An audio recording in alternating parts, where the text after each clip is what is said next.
Good morning students. बच्चों आप chemistry करते पे हैं, कैमिकल बॉन्डिंग साडा यूनिट आ। तो आप टाइप्स ऑफ बॉन्ड पढ़े आ, आप आयनिक बॉन्ड पढ़ लिया, कोवालेंट बॉन्ड पढ़ लिया। अज आप देखते हैं भी इलैक्ट्रीसिटी किहड़ा कंडक्ट करता किहड़ा नहीं, effect of electricity on ionic and covalent compound.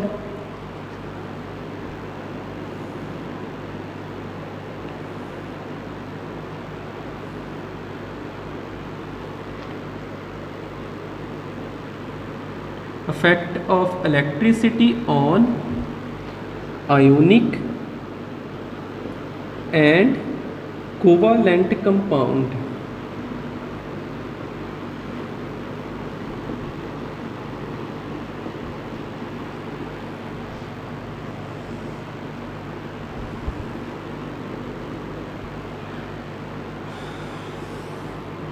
सब तो पहलों देखो आयनिक कंपाउंड किहड़े किहड़े आ। आयनिक कंपाउंड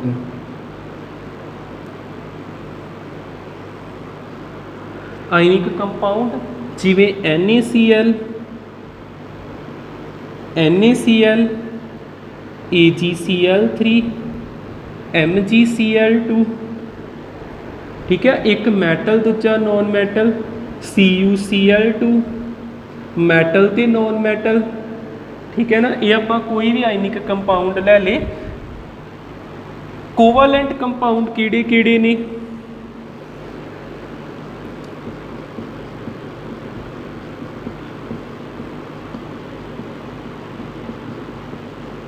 कोवालेंट कंपाउंड जिद्दां हो गया सुक्रोज, शूगर जिन्हों आप कह सकते टेबल शूगर,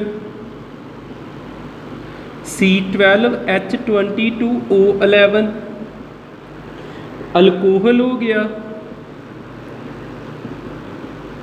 अल्कोहल ये हो सकता कोई भी CH3OH होवे। ग्लूकोज हो गया, C6H12O6 हो गया। ये आ गई कोवालेंट कंपाउंड। इन्हां च फर्क की है? ਜਿਹੜੇ ਤੇ आयनिक कंपाउंड ਹੁੰਦੇ ਇਹਨਾਂ ਦੇ ਵਿੱਚ ਕਿਹੜੀ फोर्स ਹੁੰਦੀ ਆ?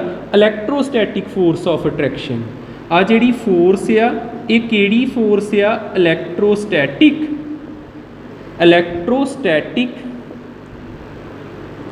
Force of attraction. ਤੇ ਜਿਹੜੇ ਇਹ ਹੁੰਦੇ ਨੇ ਕੋਵਾਲੈਂਟ, ਜਿੱਦਾਂ ਆ ਚੀਜ਼ ਆ C12H22O11, ਇਹਦੇ ਐਟਮਸ ਇੱਕ ਦੂਜੇ ਨਾਲ ਜੁੜੇ ਕਿਹੜੀ ਫੋਰਸ ਨਾਲ? ਵੈਂਡਰਵਾਲ। ਇਹ ਹੁੰਦੀ ਆ van der Waals force of attraction. Van der Waals force of attraction. ਹੋਰ ਇਹਨਾਂ 'ਚ ਫਰਕ ਕੀ ਆ? ਇਲੈਕਟ੍ਰੋਸਟੈਟਿਕ ਫੋਰਸ ਜਿਹੜੀ ਹੁੰਦੀ ਉਹ ਕਾਫੀ ਸਟਰੋਂਗ ਹੁੰਦੀ। ਫਿਰ ਆਪਾਂ ਕਹਿ ਸਕਦੇ ਹਾਂ ਇਲੈਕਟ੍ਰੋਸਟੈਟਿਕ ਫੋਰਸ ਆਫ ਅਟਰੈਕਸ਼ਨ ਨੂੰ ਸਟਰੋਂਗ ਫੋਰਸ ਆਫ ਅਟਰੈਕਸ਼ਨ। ਤੇ ਜਿਹੜੀ ਵੈਂਡਰਵਾਲ ਫੋਰਸ ਹੁੰਦੀ ਇਹ ਵੀਕ ਫੋਰਸ ਹੁੰਦੀ, ਇਹਨੂੰ ਆਪਾਂ ਕਹਿ ਸਕਦੇ ਹਾਂ weak force of attraction. Weak force of attraction. ਹੁਣ ਆਪੇ ਅੰਦਾਜ਼ਾ ਲਾਓ, ਜੇ ਇਹਨਾਂ 'ਚ ਫੋਰਸ ਬਹੁਤ ਜ਼ਿਆਦਾ ਤੇ ਇਹਨਾਂ ਦੀ ਭਾਫ ਕਿੱਥੋਂ ਬਣੂਗੀ? ਜਿੱਦਾਂ ਭਾਫ ਤੇ ਉਹਦੀ ਬਣਦੀ ਨਾ, ਜਿੱਦਾਂ ਮੰਨ ਲਓ ਜੇ ਆ ਬੌਂਡ ਟੁੱਟ ਜੇ ਤੇ ਆ ਚੀਜ਼ਾਂ ਵਿਪੋਰਾਈਜ਼ ਹੋ ਜਾਣ ਤੇ ਇਹਨਾਂ ਦੀ ਭਾਫ ਨਹੀਂ ਬਣਦੀ। ਇਹਨਾਂ ਨੂੰ ਆਪਾਂ ਕਹੀਦਾ ਵਾ ਨੌਨ ਵੋਲੇਟਾਈਲ। ਇਹਨਾਂ ਨੂੰ ਆਪਾਂ ਕੀ ਬੋਲਦੇ? Non volatile. ਇਹਨਾਂ ਦੀ ਭਾਫ ਨਹੀਂ ਬਣਦੀ। ਜਿੱਦਾਂ ਆ ਦੇਖਿਓ ਦੋ ਐਟਮਸ ਨੇ ਇੱਕ ਦੂਜੇ ਨੂੰ ਇੱਦਾਂ ਮਤਲਬ ਬੌਂਡ ਬਣਾਇਆ ਆਪਸ ਵਿੱਚ, ਆਪਾਂ ਇਹਨੂੰ ਗਰਮ ਕਰੀ ਜਾਂਦੇ ਤੇ ਬੌਂਡ ਟੁੱਟਦਾ ਹੀ ਨਹੀਂ, ਭਾਫ ਨਹੀਂ ਬਣੂਗੀ। ਪਰ ਜੇਕਰ ਬੌਂਡ ਇਸ ਤਰ੍ਹਾਂ ਦਾ ਵਾ, ਗਰਮ ਕੀਤਾ ਬੌਂਡ ਟੁੱਟ ਗਿਆ ਤੇ ਚੀਜ਼ਾਂ ਤਾਂ ਨੂੰ ਉੱਡ ਜਾਣਗੀਆਂ, ਭਾਫ ਬਣ ਜੂਗੀ। ਫਿਰ ਜਿਨ੍ਹਾਂ ਦੀ ਭਾਫ ਨਾ ਬਣੇ ਉਹਨਾਂ ਨੂੰ ਕਹੀਦਾ ਨੌਨ ਵੋਲੇਟਾਈਲ। ਜਿਨ੍ਹਾਂ ਦੀ ਭਾਫ ਬਣ ਜੇ ਉਹਨਾਂ ਨੂੰ ਆਪਾਂ ਕਹਿ ਦਿੰਦੇ ਆ ਵੋਲੇਟਾਈਲ। ਇਹਨਾਂ ਨੂੰ ਆਪਾਂ ਕੀ ਬੋਲਾਂਗੇ? ਵੋਲੇਟਾਈਲ। ਹੁਣ ਉਹਨੇ ਮੇਨ ਹੈਡਿੰਗ ਤੇ ਇਲੈਕਟ੍ਰੀਸਿਟੀ ਇਹ ਕੰਡਕਟ ਕਰਦੇ ਆ ਕਿ ਨਹੀਂ ਕਰਦੇ। ਆਪਾਂ ਇੱਕ ਐਕਸਪੈਰੀਮੈਂਟ ਕਰਕੇ ਵੇਖਿਆ।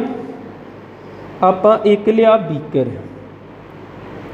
ਇੱਕ ਗੱਲ ਹੋਰ, ਆ ਜਿਹੜੇ ਹੁੰਦੇ ਨਾ ਜਿੰਨੇ ਵੀ ਮੈਂ ਲਿਖੇ ਆ ਇਹ ਹੁੰਦੇ ਜੇ ਰਿਜਿਡ ਸੋਲਿਡ। ਇਹ ਪੂਰੇ ਸਖਤ ਹੁੰਦੇ ਨੇ, ਰਿਜਿਡ ਸੋਲਿਡ। ਤੇ ਇਹ ਜਿਹੜੇ ਕੋਵਾਲੈਂਟ ਆ ਇਹ ਗੈਸਿਸ ਦੀ ਫਾਰਮ ਦੇ ਵਿੱਚ ਵੀ ਹੋ ਸਕਦੇ, ਇਹ ਲਿਕੁਇਡ ਦੀ ਫਾਰਮ ਦੇ ਵਿੱਚ ਵੀ ਹੋ ਸਕਦੇ ਤੇ ਇਹ ਸੋਲਿਡ ਵੀ ਹੋ ਸਕਦੇ। ਠੀਕ ਹੈ, ਇਹਨਾਂ ਦੇ ਤਿੰਨੇ ਰੂਪ ਹੋ ਸਕਦੇ। ਜਿੱਦਾਂ ਮੈਂ ਇੱਥੇ ਕੁਝ ਲਿਖਦਾ CH4, CH4 ਹੁੰਦੀ ਬਾਇਓਗੈਸ ਜਿਹਨੂੰ ਮੀਥੇਨ ਵੀ ਕਹੀਦਾ, ਇਹ ਗੈਸਿਸ ਦੀ ਫਾਰਮ ਦੇ ਵਿੱਚ ਵੀ ਹੋ ਸਕਦੇ। ਜੇਕਰ ਮੈਂ ਲਿਖਦਾ H2O, ਇਹ ਲਿਕੁਇਡ ਦੀ ਫਾਰਮ ਦੇ ਵਿੱਚ ਵੀ ਹੋ ਸਕਦੇ। ਠੀਕ ਹੈ, ਹੁਣ ਆ ਦੇਖਿਓ ਹੋਣਾ ਕੀ ਆ, ਇੱਥੇ ਆਪਾਂ ਕੀ ਕੀਤਾ, ਆਪਾਂ ਇਹਦੇ ਵਿੱਚ ਨਮਕ ਲਿਆ Na ਤੇ Cl, ਤੇ ਇਸ ਨਮਕ ਦੇ ਵਿੱਚ ਜਿੱਦਾਂ ਨਮਕ ਦੀ ਕੋਈ ਇੱਦਾਂ ਢੇਰੀ ਜੀ ਆ, ਇਹਦੇ ਵਿੱਚ ਆਪਾਂ 2 ਕਿੱਲ ਆਪਾਂ ਰੱਖਤੇ, 2 ਆਇਰਨ ਨੇਲ ਆਪਾਂ ਇਹਦੇ ਵਿੱਚ ਗੱਡ ਦਿੱਤੇ ਤੇ ਇਹਨੂੰ ਤਾਰ ਨਾਲ ਜੋੜਿਆ, ਬੈਟਰੀ ਲਾਈ, ਬਲਬ ਲਾਇਆ, ਸਵਿਚ ਲਾਇਆ, ਸਵਿਚ ਲਾਤਾ ਕਿਤੇ, ਮੰਨ ਲਓ ਇੱਥੇ ਸਵਿਚ ਲਾਤਾ, ਸਵਿਚ ਲਾਤਾ। ਜਦੋਂ ਸਵਿਚ ਆਪਾਂ ਔਨ ਕੀਤਾ, ਸਵਿਚ ਆਪਾਂ ਔਨ ਕੀਤਾ, ਇਹਨੂੰ ਔਨ ਕੀਤਾ ਤੇ ਬਲਬ ਜਿਹੜਾ ਵਾ ਇਹ ਗਲੋ ਨਹੀਂ ਕੀਤਾ, do not glow, do not ਗਲੋ। ਇਹ ਜਿਹੜੇ ਜਿੱਦਾਂ ਹੁੰਦੇ ਨਾ, ਜਿੱਦਾਂ ਨਮਕ ਜਿਹੜਾ ਵਾ ਇਹ ਬਿਜਲੀ ਨੂੰ ਕੰਡਕਟ ਨਹੀਂ ਕਰੂਗਾ, ਪਰ ਜਦੋਂ ਆਪਾਂ ਦੇਖਿਆ ਆਪਾਂ ਇਹਦੇ 'ਚ ਥੋੜ੍ਹਾ ਪਾਣੀ ਨਹੀਂ ਪਾਤਾ, ਹੁਣ NaCl ਜਿਹੜਾ ਵਾ ਇਹ ਇਸ ਤਰ੍ਹਾਂ ਟੁੱਟ ਗਿਆ। ਦੇਖੋ ਆ ਜਿਹੜਾ ਹੀ ਇਹ ਤੇ ਹੈਗਾ ਹੀ ਪਿਓਰ, ਕੋਈ ਚੀਜ਼ ਇਹ 'ਚ ਨਹੀਂ ਰਲਾਈ ਆਪਾਂ, ਪਿਓਰ, ਤੇ ਬਲਬ ਜਿਹੜਾ ਗਲੋ ਨਹੀਂ ਕੀਤਾ ਆਪਾਂ ਕਹਿਤਾ ਇਨ ਸੋਲਿਡ ਫਾਰਮ। ਪਿਓਰ ਨਮਕ ਜਿਹੜਾ ਸੋਲਿਡ ਹੀ ਹੁੰਦਾ ਨਾ, ਸੋਲਿਡ ਆਪਾਂ ਕਵਾਂਗੇ in solid form, in solid form ionic compound, ionic compound do not conduct electricity, do not conduct electricity. ਇਹ ਬਿਜਲੀ ਨੂੰ ਕੰਡਕਟ ਨਹੀਂ ਕਰਦੇ, ਇਹ ਯਾਦ ਰੱਖ ਲਿਓ। ਸੋਲਿਡ ਫਾਰਮ ਦੇ ਵਿੱਚ ਇਹ ਕੰਡਕਟ ਨਹੀਂ ਕਰਦੇ, ਪਰ ਜੇਕਰ ਤੁਸੀਂ ਇਹਨੂੰ ਪਿਘਲਾ ਦੋਗੇ, ਜਿੱਦਾਂ NaCl ਆ, ਜੇਕਰ ਇਹਦੇ ਵਿੱਚ ਤੁਸੀਂ ਪਾਣੀ ਪਾ ਦਿਓ ਇਹ ਇਸ ਤਰ੍ਹਾਂ ਟੁੱਟ ਜਾਂਦਾ, Na+ ਤੇ Cl-। ਜਾਂ ਜਿਹੜਾ NaCl ਆ ਇਹਨੂੰ ਬੜਾ ਜ਼ਿਆਦਾ ਗਰਮ ਕਰੋ ਇਹ ਤਾਂ ਵੀ ਟੁੱਟ ਜਾਂਦਾ, Na+ ਤੇ Cl-। ਜਾਂ ਤੇ ਇਹਨੂੰ ਲੈ ਆਓ ਮੋਲਟਨ ਫਾਰਮ ਦੇ ਵਿੱਚ, ਆ ਜਿਹੜੀ ਫਾਰਮ ਆ ਨਾ ਜਦੋਂ ਗਰਮ ਕੀਤਾ ਪਿਘਲਾਤਾ ਇਹ ਮੋਲਟਨ ਫਾਰਮ ਆ। ਜਾਂ ਕੀ ਕਰੋ ਇਹਦੇ ਵਿੱਚ ਪਾਣੀ ਪਾ ਦਿਓ, ਪਾਣੀ ਪਾਤਾ, ਪਾਣੀ ਪਾਉਣ ਦਾ ਮਤਲਬ ਇਹਦੇ ਵਿੱਚ H+ ਵੀ ਹੈਗਾ, OH- ਵੀ ਹੈਗਾ। ਇਹ ਕਿਹੜੀ ਫਾਰਮ ਹੋ ਗਈ, ਐਕਵਸ ਫਾਰਮ। ਇਹ ਹੁੰਦੀ ਜੇ ਐਕਵਸ ਫਾਰਮ, ਐਕਵਾ ਕਹਿੰਦੇ ਪਾਣੀ ਨੂੰ। ਤੁਸੀਂ ਫਿਲਟਰਸ ਦੇ ਉੱਪਰ ਲਿਖਿਆ ਪੜ੍ਹਿਆ ਹੋਣਾ ਐਕਵਾ ਗਾਰਡ। ਐਕਵਾ ਦਾ ਮਤਲਬ ਹੁੰਦਾ ਪਾਣੀ, ਪਾਣੀ ਦੀ ਸੁਰੱਖਿਆ ਕਰਨੀ, ਪਾਣੀ ਨੂੰ ਗਾਰਡ ਕਰਨਾ, ਤਾਂ ਕਰਕੇ ਐਕਵਾ ਗਾਰਡ ਕਹਿੰਦੇ ਨੇ। ਐਕਵਸ ਫਾਰਮ ਦੇ ਵਿੱਚ ਪਾਣੀ ਹੋਊਗਾ, ਮੋਲਟਨ ਦੇ ਵਿੱਚ ਪਾਣੀ ਨਹੀਂ ਹੋਣਾ, ਪਰ +- ਆ ਜਾਣੇ। ਹੁਣ ਆਇਰਨ ਨੇਲ ਡਿਪ ਕਰੋਗੇ, ਬਲਬ ਲਾ ਦੋਗੇ, ਸਵਿਚ ਲਾ ਦੋਗੇ, ਬੈਟਰੀ ਲਾ ਦੋਗੇ। ਇੱਥੇ ਸਵਿਚ ਲਾਤਾ, ਔਨ ਕੀਤਾ ਤੇ ਬਲਬ ਕੀ ਕਰ ਗਿਆ, ਗਲੋ। ਬਲਬ ਕੀ ਕਰ ਜੂਗਾ, ਇੱਥੇ ਗਲੋ, ਬਲਬ ਗਲੋ ਕਰ ਗਿਆ। ਇੱਥੇ ਵੀ ਤੁਸੀਂ ਇੱਦਾਂ ਕੀਤਾ, ਆਇਰਨ ਨੇਲ, ਬਲਬ ਲਾਇਆ, ਬੈਟਰੀ ਲਾਈ, ਸਵਿਚ ਲਾਇਆ, ਔਨ ਕੀਤਾ ਤੇ ਬਲਬ ਕੀ ਕਰ ਗਿਆ, ਗਲੋ। ਸਿਰਫ ਪਹਿਲੇ ਕੇਸ ਦੇ ਵਿੱਚ ਗਲੋ ਨਹੀਂ ਕੀਤਾ ਕਿਉਂਕਿ ਇਹਦੇ +- ਬਣੇ ਹੀ ਨਹੀਂ। ਗਰਮ ਕਰੋਗੇ ਤਾਂ ਵੀ +- ਬਣ ਜਾਣੇ, ਪਾਣੀ ਪਾ ਦੋਗੇ ਤਾਂ ਵੀ +- ਬਣ ਜਾਣੇ। ਫਿਰ ਆਪਾਂ ਕਵਾਂਗੇ ਕੰਡਕਟ ਇਲੈਕਟ੍ਰੀਸਿਟੀ, ਕੰਡਕਟ ਇਲੈਕਟ੍ਰੀਸਿਟੀ, ਤੇ ਇੱਧਰ ਵੀ ਕਹਿ ਦਾਂਗੇ conduct electricity, conduct electricity. Conclusion ਕੀ ਨਿਕਲਦੀ ਫਿਰ ਇਹਨਾਂ ਦੀ, ਕਨਕਲੂਜਨ ਕੀ ਨਿਕਲਦੀ ਆ, ionic compound conduct electricity only in molten and aqueous form, not in rigid form. Rigid form ਦੇ ਵਿੱਚ, ਸੋਲਿਡ ਫਾਰਮ ਦੇ ਵਿੱਚ ਇਹ ਕੰਡਕਟ ਨਹੀਂ ਕਰਦੇ, ਸਿਰਫ ਕਦੋਂ ਕਰਦੇ ਨੇ, ਜਦੋਂ ਇਹ ਐਕਵਸ ਫਾਰਮ ਦੇ ਵਿੱਚ ਆ ਜਾਂ ਮੋਲਟਨ ਫਾਰਮ ਦੇ ਵਿੱਚ ਆ। ਇਹ ਮੈਂ ਕਨਕਲੂਜਨ ਬਾਅਦ 'ਚ ਦੱਸਦਾ ਵਾਂ, ਪਹਿਲਾਂ ਤੁਸੀਂ ਆ ਵੀ ਦੇਖੋ ਇੱਧਰ ਕੀ ਹੁੰਦਾ। ਕੋਵਾਲੈਂਟ ਕੰਪਾਊਂਡ ਹੈ ਕੋਈ, ਜਿੱਦਾਂ ਮੰਨ ਲਓ ਹੈਗੀ ਸ਼ੂਗਰ C12 H22 ਤੇ O11, ਆਇਰਨ ਨੇਲ ਡਿਪ ਕੀਤੇ, ਬਲਬ ਲਾਇਆ, ਬੈਟਰੀ ਲਾਈ, ਸਵਿਚ ਲਾਇਆ, ਇਸ ਤਰ੍ਹਾਂ ਦੀ ਚੀਜ਼ ਕੀਤੀ। ਦੇਖੋ C12 H22 O11, ਇਹਨੇ ਕੀ ਕਰਨਾ ਜੇ ਇਹ ਵੀ ਇਹ ਕੰਡਕਸ਼ਨ ਨਹੀਂ ਕਰਦੇ ਹੁੰਦੇ। ਕੋਵਾਲੈਂਟ ਕੰਪਾਊਂਡ ਜਿਹੜੇ ਆ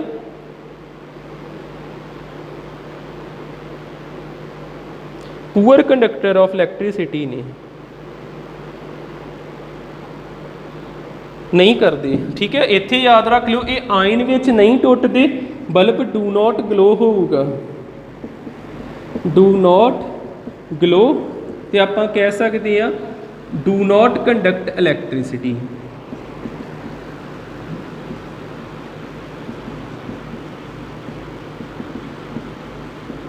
do not conduct electricity.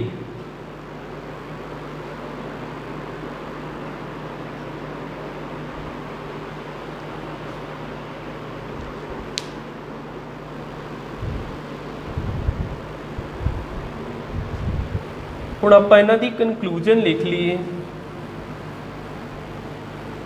Question ਬਣਾ ਕੇ ਲਿਖ ਦਿੰਨਾ, ਸਮਝ ਤੇ ਤੁਹਾਨੂੰ ਆ ਹੀ ਗਿਆ। ਵੇਖਿਓ ਕੁਐਸਚਨ ਕੀ ਆ ਸਕਦਾ।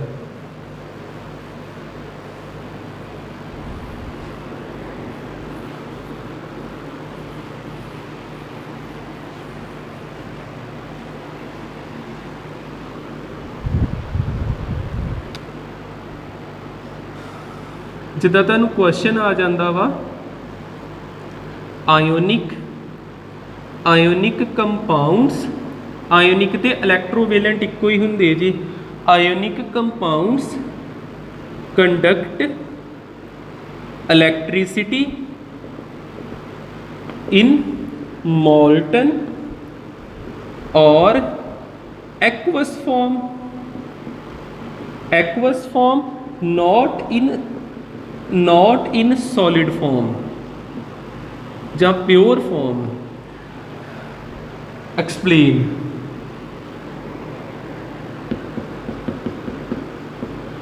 ਇਹੋ ਜਿਹਾ ਕੁਐਸਚਨ ਆ ਸਕਦਾ ਵਾ, ਦੇਖਿਓ ਕਿੱਦਾਂ ਕਰਨਾ। कोई एग्जाम्पल ले लो, NaCl is a ionic compound, NaCl is a ionic compound. ਇਹਨੂੰ ਆਪਾਂ ਸਟੱਡੀ ਕਰਦੇ ਹਾਂ। NaCl ਜੇਕਰ ਇਹ ਹੈਗਾ ਵਾ ਮੋਲਟਨ ਸਟੇਟ ਵਿੱਚ, ਇਹਨੂੰ ਹੀਟ ਕੀਤਾ, ਇਹਨੂੰ ਆਪਾਂ ਹੀਟ ਕੀਤਾ Na+ ਤੇ Cl-, ਆਪਾਂ ਕਵਾਂਗੇ on heating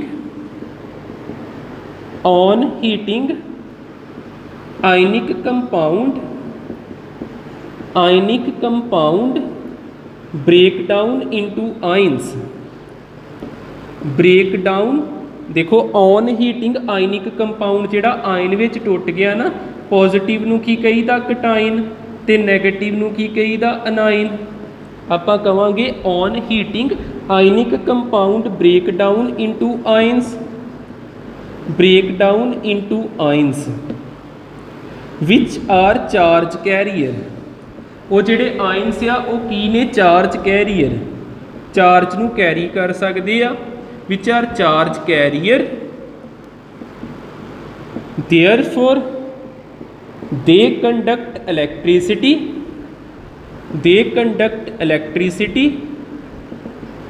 in molten state।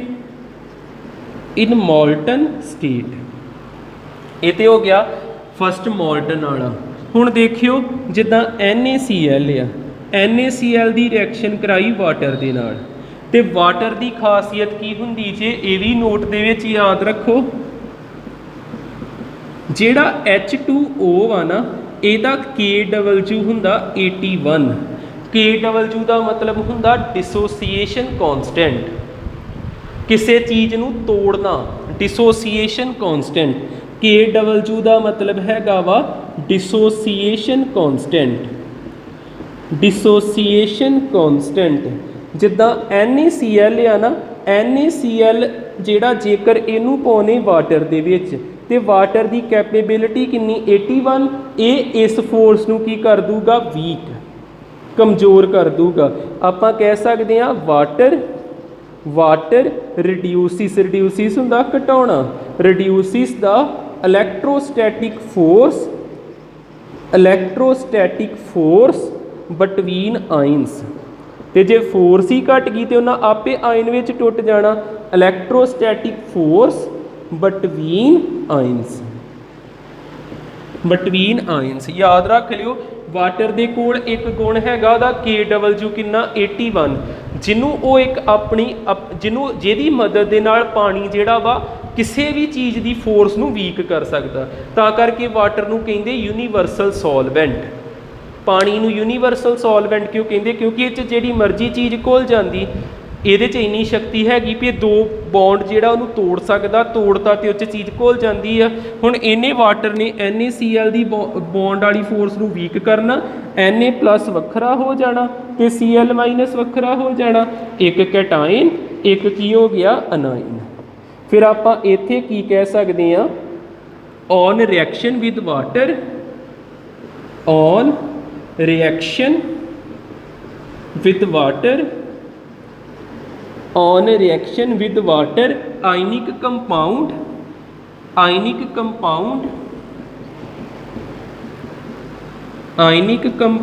same ਉਹ ਚੀਜ਼ break down into ions, break down into ions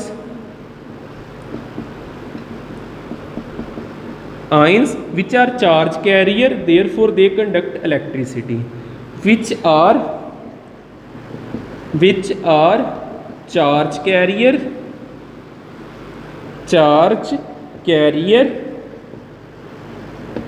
therefore they conduct electricity in aqueous form, ਹੁਣ ਆ ਗਿਆ ਤੀਸਰਾ, not in solid form ਲਿਖਿਆ ਨਾ। solid form ਦੇ ਵਿੱਚ ਕੀ ਹੁੰਦਾ? ਜਿੱਦਾਂ NaCl ਹੈਗਾ solid, ਇਹ ਬ੍ਰੇਕ ਡਾਊਨ ਹੀ ਨਹੀਂ ਹੁੰਦਾ ਆਇਨਸ ਵਿੱਚ, ਆਪਾਂ ਕਹਿ ਦਾਂਗੇ do not break down into ions, that is no charge carrier, no conduction,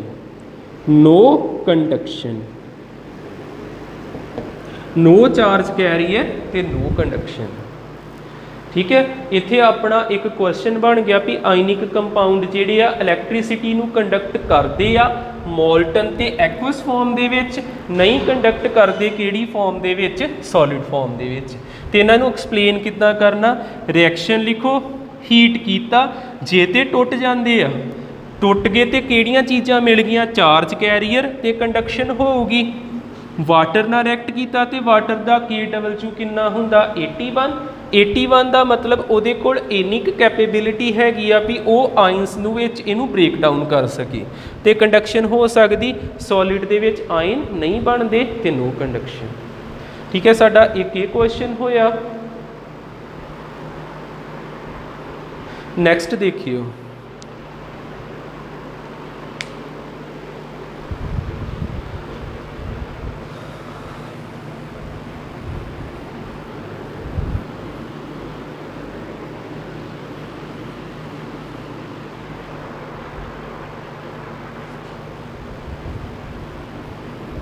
second question, ਜੇਕਰ ਆਪਾਂ ਕੋਵਾਲੈਂਟ ਕੰਪਾਊਂਡ ਨਾ ਬਣਾ ਲਈਏ, why covalent compound do not conduct electricity.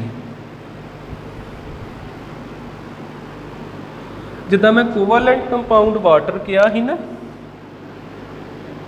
ਤੁਸੀਂ ਕਹੋਗੇ ਵਾਟਰ ਤੇ ਕੰਡਕਟ ਕਰਦਾ ਇਲੈਕਟ੍ਰਿਸਿਟੀ। ਜਿੱਦਾਂ ਕੁਐਸਚਨ ਆ why covalent compound do not conduct electricity।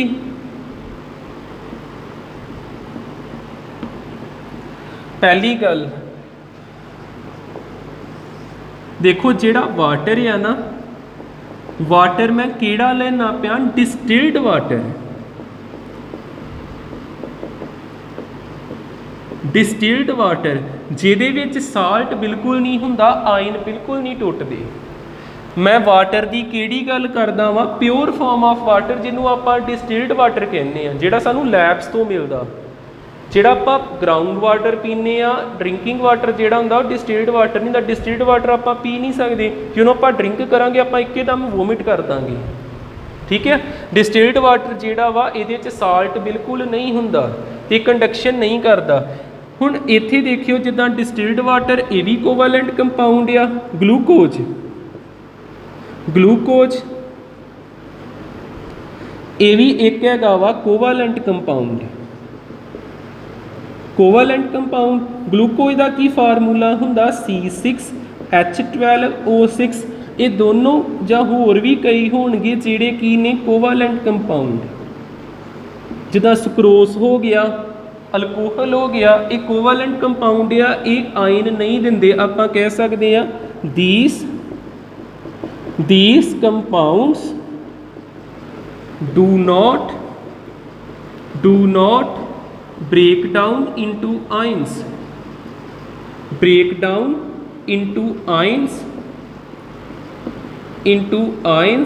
therefore no conduction, ਇੱਥੇ ਕੰਡਕਸ਼ਨ ਨਹੀਂ ਹੁੰਦੀ। ਬਸ ਤੁਸੀਂ ਆਹ ਦਿਮਾਗ 'ਚ ਬਿਠਾ ਲਓ, ਆਇਨ ਹੁੰਦੀ ਹੈ ਜੇ ਚਾਰਜ ਕੈਰੀਅਰ।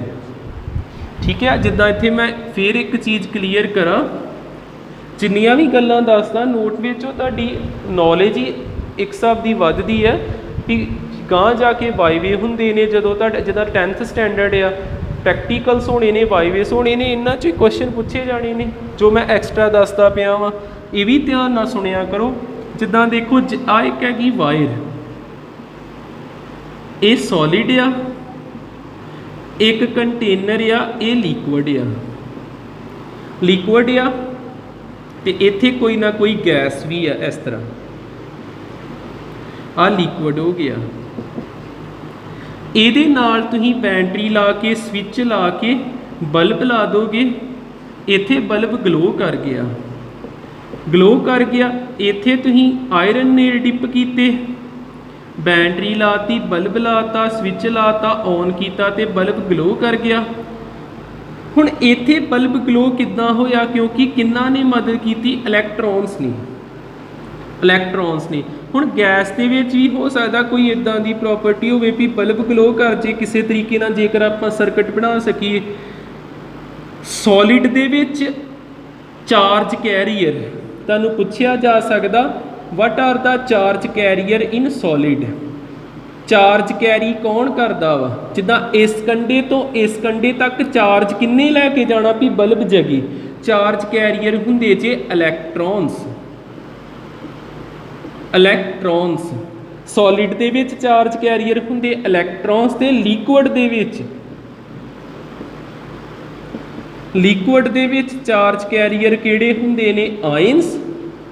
ਜਿੱਦਾਂ ਆਪਾਂ ਇੱਥੇ ਆਇਨਸ ਲਿਖਦੇ ਪਏ, ਗੈਸਿਸ ਦੇ ਵਿੱਚ ਵੀ ਫ੍ਰੀ ਇਲੈਕਟ੍ਰੋਨਸ ਹੁੰਦੇ ਨੇ। ਆਪਾਂ ਇੱਥੇ ਫ੍ਰੀ ਵਰਡ ਲਾ ਦਾਂਗੇ ਨਾਲ, ਚਾਰਜ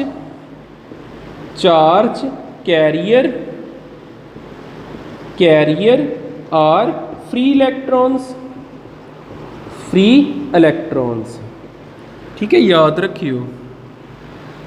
ਸੋਲਿਡ ਆ ਤੇ ਚਾਰਜ ਕੈਰੀਅਰ ਕੁਝ ਹੋਰ ਨੇ, ਲਿਕੁਇਡ ਆ ਤੇ ਕੁਝ ਹੋਰ ਆ, ਤੇ ਕੋਈ ਗੈਸਿਸ ਆ ਤੇ ਚਾਰਜ ਕੈਰੀਅਰ ਕੁਝ ਹੋਰ ਹੋਣਗੇ। ਠੀਕ ਹੈ, ਹੁਣ ਆਪਾਂ ਇਸ ਤੋਂ ਨੈਕਸਟ ਕਰਨਾ ਵਾ ਰਿਡੌਕਸ ਰਿਐਕਸ਼ਨ। ਰਿਡੌਕਸ ਰਿਐਕਸ਼ਨ ਤਾਂ ਹੀ ਸਮਝ ਆਊਗਾ ਜੇਕਰ ਤੁਹਾਨੂੰ ਆਕਸੀਡੇਸ਼ਨ ਤੇ ਰਿਡਕਸ਼ਨ ਪਤਾ। ਆਪਾਂ ਨੈਕਸਟ ਵੀਡੀਓ 'ਚ ਇਹ ਟੌਪਿਕ ਦੇਖਾਂਗੇ। ਆਪਣਾ ਇਹ ਖਤਮ ਹੋਇਆ, ਆਪਾਂ ਕਨਕਲੂਜਨ ਕੀ ਕੱਢੀ ਆ ਅੱਜ ਦੇ ਦਿਨ ਆਪਾਂ ਕੀ ਪੜ੍ਹਿਆ? ਸਿਰਫ ਕੰਡਕਸ਼ਨ। ਆਇਨਿਕ ਕੰਪਾਊਂਡ ਕੰਡਕਸ਼ਨ ਕਰਦੇ ਨੇ, ਪਰ ਜੇਕਰ ਉਹਨਾਂ ਨੂੰ ਪਿਘਲਾਇਆ ਜਾਵੇ ਜਾਂ ਉਹਨਾਂ 'ਚ ਪਾਣੀ ਐਡ ਕੀਤਾ ਜਾਵੇ। ਕੋਵੈਲੈਂਟ ਕੰਪਾਊਂਡ ਕੰਡਕਸ਼ਨ ਨਹੀਂ ਕਰਦੇ ਨੇ, ਭਾਵੇਂ ਉਹ ਕਿਸੇ ਵੀ ਫਾਰਮ ਦੇ ਵਿੱਚ ਹੋਣ, ਯਾਦ ਰੱਖਿਓ। ਠੀਕ ਹੈ, ਅੱਜ ਆਪਾਂ ਸਿਰਫ ਕੰਡਕਸ਼ਨ ਪੜ੍ਹੀ ਤੇ 2 ਮੇਨ ਕੁਐਸਚਨ ਬਣਾਏ ਤੇ ਆਹ ਕੁਝ ਆਪਣੀ ਨੌਲੇਜ ਅਪ ਟੂ ਡੇਟ ਰੱਖਿਓ। ਆ ਯਾਦ ਰੱਖਿਓ, ਇਲੈਕਟ੍ਰੋਨ ਚਾਰਜ ਕੈਰੀਅਰ ਹੁੰਦੇ ਇੱਕ ਤਾਰ ਦੇ ਵਿੱਚ, ਸੋਲਿਡ ਦੇ ਵਿੱਚ, ਤੇ ਲਿਕੁਇਡ ਕੋਈ ਹੈਗਾ ਤੇ ਉਹ 'ਚ ਆਇਨ ਹੋਣਗੇ। ਵੀ ਇੱਥੋਂ ਜਿਹੜਾ ਚਾਰਜ ਆ ਉਹਨੂੰ ਕਿੰਨੇ ਅੱਗੇ ਖੜਨਾ? ਆਇਨ ਨੇ। ਆਹ ਚਾਰਜ ਆਇਨ ਨੇ ਅੱਗੇ ਖੜ ਕੇ ਦੂਜੇ ਆਇਰਨ ਨੀਲ ਤੱਕ ਲੈ ਜਾਣਾ, ਫਿਰ ਕੰਡਕਸ਼ਨ ਹੋਊਗੀ। ਠੀਕ ਹੈ, ਥੈਂਕ ਯੂ, ਇੰਨਾ ਕਰ ਲਿਓ।